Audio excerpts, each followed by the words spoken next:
या सुपरफास्ट बुलेटिनचे प्रायोजक आहेत मेसर श्रीराम बोरवेल सावंतवाडी, 100% पाण्याची गॅरंटी आणि श्रीराम सोलर सावंतवाडी। कोकणातील आंबा आणि काजू उत्पादक शेतकऱ्यांना समाधानकारक नुकसान भरपाई देण्यात येणार असल्याची ग्वाही मुख्यमंत्री देवेंद्र फडणवीस यांनी दिली आहे। अर्थसंकल्पीय अधिवेशनाच्या समाप्तीपूर्वीच याची अधिकृत घोषणा केली जाईल, असंही त्यांनी आढावा बैठकीत सांगितलंय।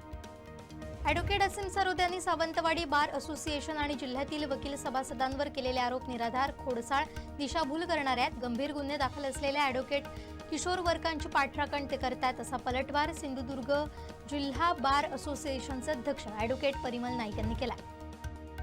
दाभोली गावात दारूबंदीसाठी पुढाकार घेतलेल्या महिलांनीच सरपंच उदय गोवेकर, माजी सरपंच एकनाथ राऊळ आणि पोलीस पाटील जनार्दन पेडणेकर यांचं सहकार्य घेत दाभोली कृष्णवाडी येथील शेतमळ्यात विक्रीच्या उद्देशानं ठेवलेल्या दारू साठ्यावर धाड टाकली आहे। पंचयादी करून तो मुद्देमाल पोलिसांनी जप्त केला।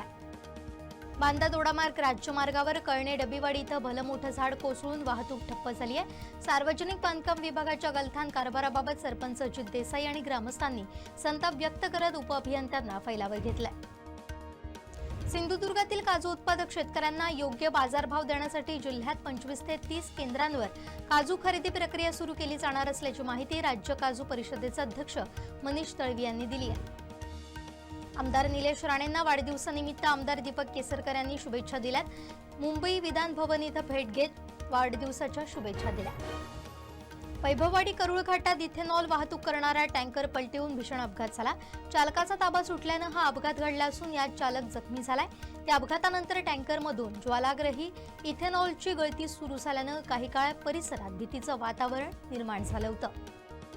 सामाजिक चळवळीत आपण ॲडव्होकेट सरोदे यांच्यासोबत असलो तरीही किशोर वर्ग यांच्यासारख्या गुन्हेगाराचे आरोप असलेल्या व्यक्तींना सोबत घेऊन त्यांनी काम करू नये असं आपण त्यांना सुचवलं होतं। त्यामुळे आपण पलटी घेतली, हा सरोदेंचा आरोप चुकीचा असल्याचं ॲडव्होकेट संदीप निंबाळकर यांनी स्पष्ट केलंय।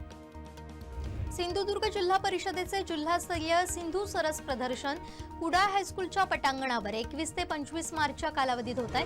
त्या प्रदर्शनाचं उद्घाटन खासदार नारायण राणे, पालकमंत्री नितेश राणे यांच्या हस्ते होत आहे। या प्रदर्शनात 75 स्टॉल असल्याची माहिती जिल्हा परिषदेचे अध्यक्ष प्रमोद कामत यांनी दिली आहे।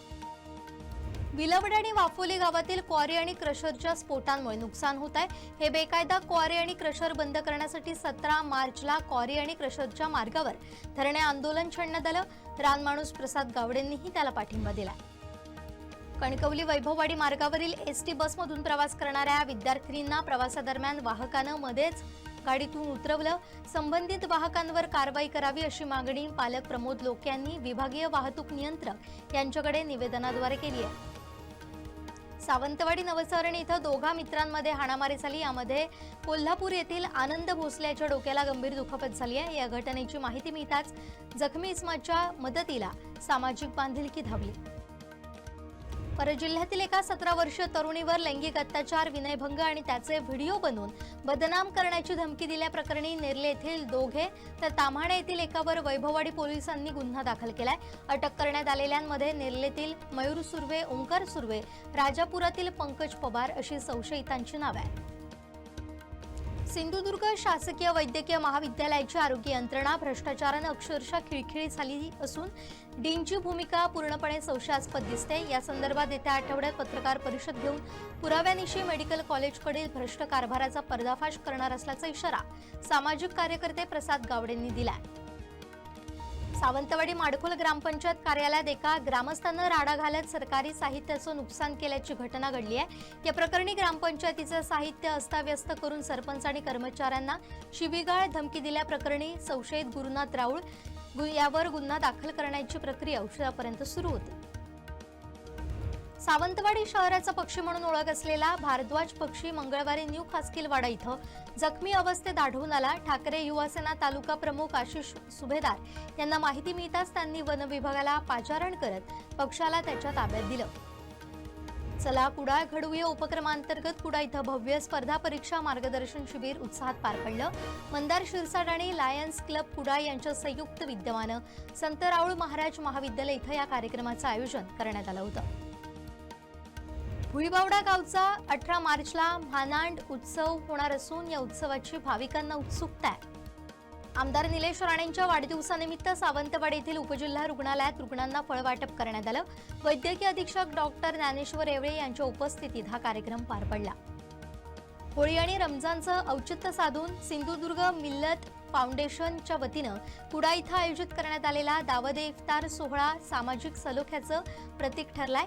या कार्यक्रमात सिंधुदुर्ग जिल्ह्यातील हिंदू, मुस्लिम, बौद्ध आणि ख्रिश्चन बांधवांनी मोठ्या संख्येनं उपस्थित राहून जातीय सलोख्याचा संदेश दिला। कोकणात प्रथमच कलास्पर्श सप्तरंगी महोत्सव समितीच्या वतीनं कोकण नॅशनल शॉर्ट फिल्म्स फेस्टिवलचं आयोजन करण्यात येत आहे। कोकणातील कला आणि जागतिक दर्जाचे चित्रपट यांचा मेळ घालणारा भव्य सोहळा कोकणात प्रथमच पार पडतोय। गोवा बिचोलीम इथं वडील संजय म्हापसेकर आणि मुलगा संचित म्हापसेकर यांचा एकाच वेळी संशयास्पद मृत्यू झाला। आत्महत्या केल्याचा संशय व्यक्त केला जातोय। घटनास्थळी 12 पाणीपत्र आढळून आलं। संजय म्हापसेकर हे बिचोलीम भाजप मंडळाचे विद्यमान सरचिटणीस असून ते मूळचे कणकवली येथील असल्याची माहितीही पुढे आली आहे। राज्य शासन अंमली पदार्थांविरोधात झिरो टॉलरन्स धोरण राबवणार आहे। अशा गुन्ह्यांमध्ये सहभागी आरोपींची संपत्ती जप्त करण्यासह कठोर कारवाई केली जाईल असं मुख्यमंत्री देवेंद्र फडणवीस यांनी विधानसभेत सांगितलंय। संगमनेर तालुक्यातील वडगाव पान शाळेतील इयत्ता 6वी मध्ये शिकणाऱ्या विद्यार्थिनीवर अज्ञात तरुणानं ऍसिड हल्ला केल्याची धक्कादायक घटना घडली आहे। शाळा सुटल्यानंतर घरी जात असताना अज्ञात व्यक्तीनं हे कृत्य केलंय। भारतीय रेल्वेच्या रेल्वे व्हील फॅक्टरी यलहंका इथं शिकाऊ उमेदवारांसाठी भरती जाहीर करण्यात आली आहे। भरती प्रक्रियेद्वारे एकूण 192 जागा भरल्या जाणार आहेत। तसेच अर्ज करण्याची शेवटची तारीख 1 एप्रिल 2026 आहे।